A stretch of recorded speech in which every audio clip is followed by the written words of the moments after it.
This is David Mukama, and I'm going to be talking about tables. Tables in SQL Server database are created by defining columns of information that you want to store. These columns, called fields, break down the details about the data into individual attributes.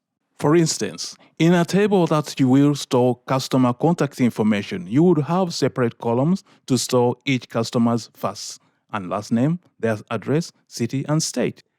These column attributes make up the structure of the table. Then later, once your table structure is created and saved into the database, you can start adding in your data. This creates horizontal rows called records, and each record will be made up of values in those columns. In our customers table, each row corresponds to a detailed information about a single customer. And I've gone ahead and filled in details about 4 customers here. For maximum flexibility later, it's your best interest to break attribute columns into these smallest components possible. For instance, when storing the address of your customers, you'll want to separate out the columns for their house number and street, one for the city, one for the state, and last column for the postal code. By breaking out the data into discrete components or individual columns, it makes it easier to search through the data later and find all of the customers that live in the city of California, for example. Because you only need to read the values from a single column to find those customer records that you're interested in. If all of your address data is stored in a single column, that common request for information becomes much more difficult to obtain and answer for. When defining the columns to make up your table, you need to make a few decisions. You obviously want to make it clear what data the column is storing or what its purpose is, so a clear name that avoids ambiguous acronyms is best.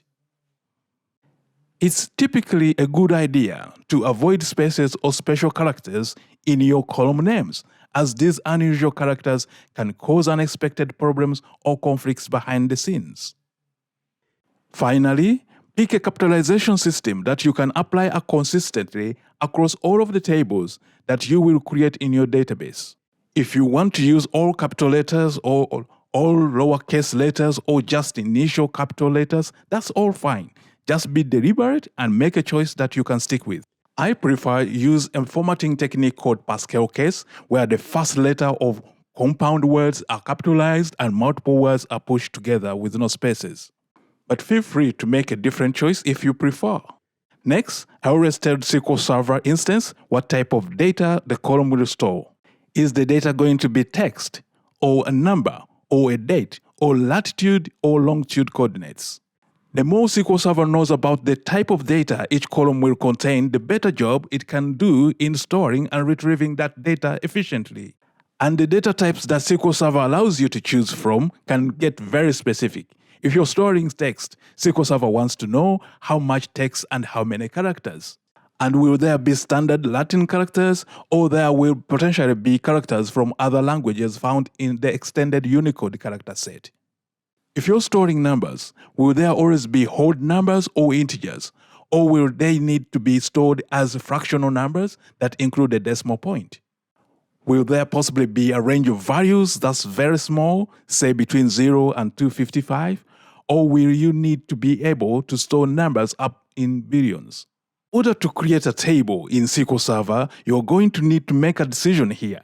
And this isn't one that you will be able to easily change later. So it's in your best interest to think through your data storage needs carefully and build the table correctly the first time.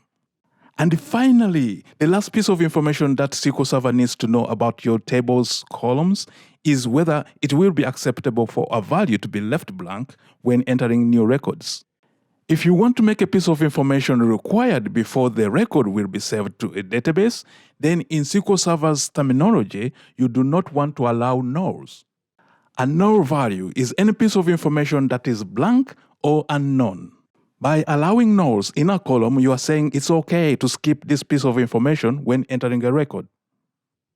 For instance, you may want to require customers' last name in order to save their records.